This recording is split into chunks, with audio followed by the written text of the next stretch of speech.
Author's point of view. Your pure innocence came attached with cons, and by now, Jungkook's ideas were already corrupted with how to swell your request in his favor. A smirk began to play on his lips before his velvety voice came demanding. Doll, I have no intentions of denying your request.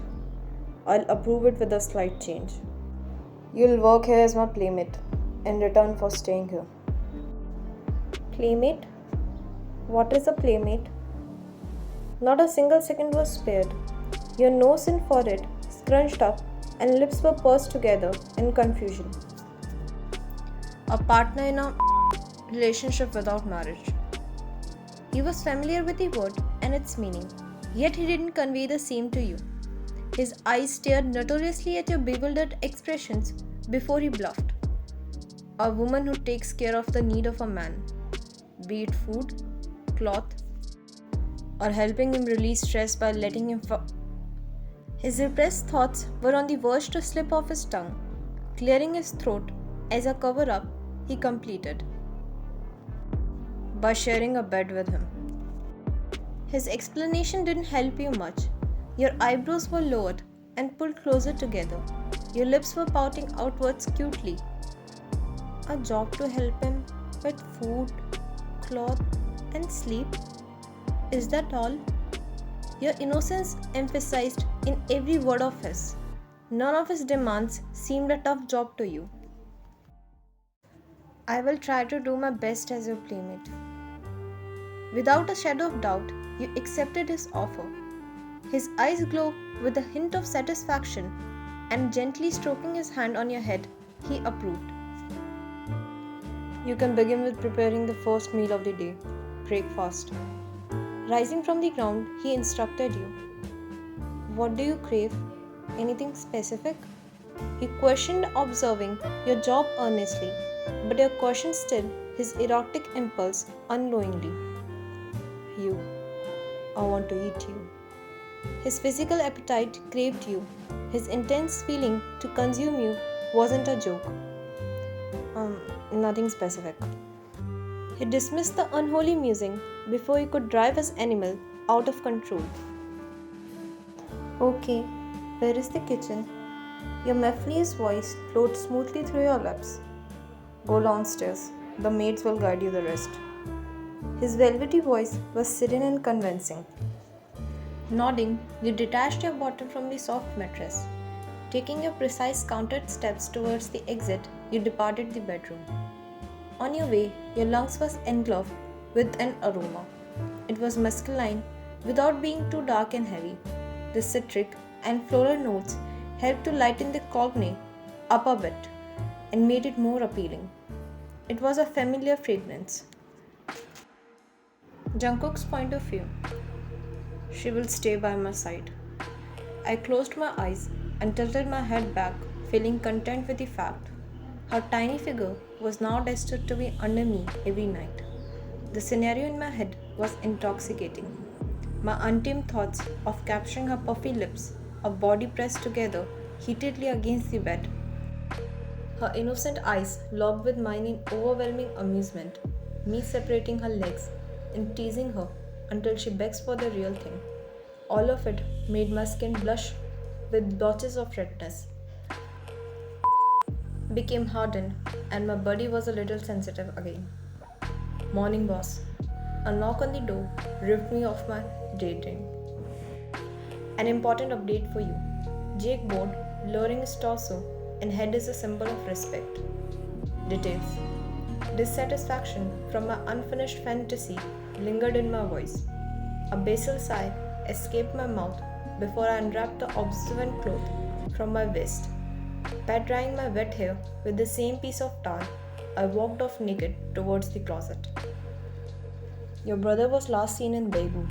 The sources claim of he attended an event on his last day in the States. Positioning a brown envelope on the table, he disclosed. Was his visit the part of plan? I tucked out a long-sleeved white shirt from my closet before I inquired. Not sure, boss. He was there to crack a deal. The event probably wasn't a part of his plan. The reflective pause in the course of his words was a deliberate one, and it immediately grabbed attention from me. Tons of money being paid for half unfinished digging. The passive aggressive pattern in my tone indirectly expressed my disappointment instead of openly addressing it. I apologize. He sought forgiveness and explained further. Mr. Jungkookff had kept his visit a secret. It's breathtaking to trace his whereabouts. Secret? My brother had never been a personality to keep secrets. 2 weeks straight, and yet no clue of where he disappeared. The numerous thoughts hanged me to the rope of confusion. No room to breathe, no room to escape. Any catch on wine? Closing the closet, I questioned. Yes, boss. He was interrupted by the dark, gloomy, monumental ringtone from the incoming call on my cell phone. We'll discuss the rest at the dining table. I dismissed him before answering the call. Bowing with respect, he vacated the space. The sound of moaning came across as sensual on the very answer of the call. Cecily. My fingers traced my brows as I rubbed them in annoyance after recognizing her. I stated before switching the call on speaker and tossing the cell phone on the mattress. Yes, I'll be on. Letting a series of moans, she prompts her feeling breathlessly in frustration. My subconscious confirmed. Women like her had been a part of my life. Though they were insignificant in life, yet were significant in keeping my bed warm. Let me be at your service, Jungkook. I miss you. Her voice held desperation. She wanted me. She needed me. My body accurately. So far, she was among them more than toys. No feelings, pure pleasure. I was not trying to make love to women. I them ruthlessly. The fact I was well aware of. Come on, don't be a mood spoiler. How about having a good time together? She requested, and a picture of her on her knees flashed my eyes. There was no doubt I was a beast who had no control over his appetite. The more, the better. Moreover, I had exceeded the limit to restrain my desires. I craved 8 p.m. today. Dare to be late, I declared. Without caring for her response, I hung up on her. The white shirt was seamless and hugged my body with no room for air. Every single missing was a see-through, thin garment. The trousers had no traces of wrinkles, and the Gucci shoes paired well with the belt around my waist. I was ready to depart for breakfast. I walked down the stairs. Does she have cooking skills?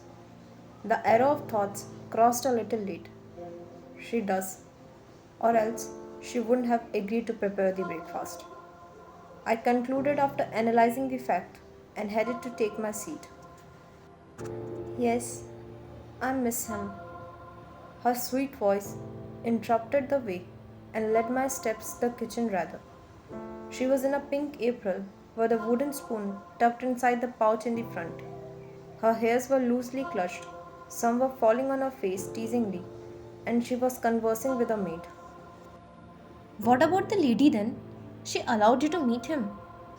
Eagerly, the maid questioned. No, she did not. That's why he had to sneak into my room every night.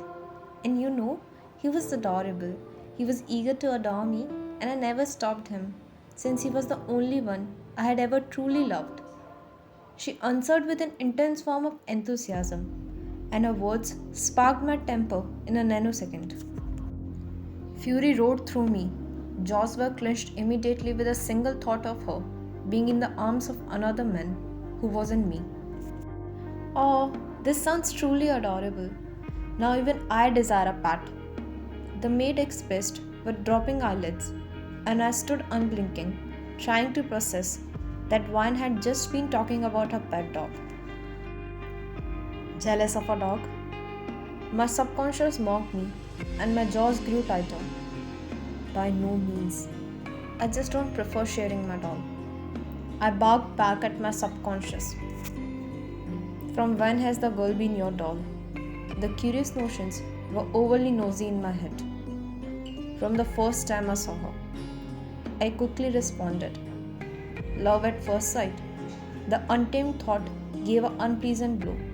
I had no answer to this question. A heart capable of feeling emotions was something that didn't exist in me. Moreover, a woman had a single place in my life: pleasure provider. Lust at first sight. I corrected my manipulative subconscious. Yet, to what extent I could have agreed with my own pick of words, I had no clue. I just around with the words. Have you gone through the envelope, boss? A bass, quite low voice grabbed my attention. It was Jake. I missed it. We'll go through it later. What does the envelope contain? I responded after knocking off the argument with my subconscious. Details about Miss Vine. Jake disclosed, and my right arm, which for quite long was resting at the door, was detached in an instant. Continue. Who exactly is she? My encouraging tone sought to uncover important details. No one. According to the government documents, she doesn't even exist. Someone had cleared every single thing about her. She is non-existent according to papers. Jake claimed, and it was funnily enough to make my eyes harden at Vine's figure. Her bias seems to be influential enough to clear her existence on paper. He could be in the same line of work as us. So far, my predictions never dodged the target of truth, but Jake's silence had me rethink. First time, you appear to not agree. Have a better theory? My head swelled to the sight of his presence. Forgive me if I'm wrong, boss, but I find it unacceptable to believe that a woman landed in your mansion without any difficulty. The guards out there are best in Korea. Moreover, she willingly asked you for a favor to let her stay overnight. No woman in her right mind would want to stay in a stranger's place for a night. Believing her innocence is real feels unworthy. Look at her, boss. She has no signs of damage. No buyer would let his toy be at peace. It seems his remarks stressed a confusion in my mind which hampered clear and decisive thinking. It seems I emphasized his unfinished statement with a flat questioning tone, and his reply disturbed me mentally. She appears to be lying, and I suspect she is not blind either.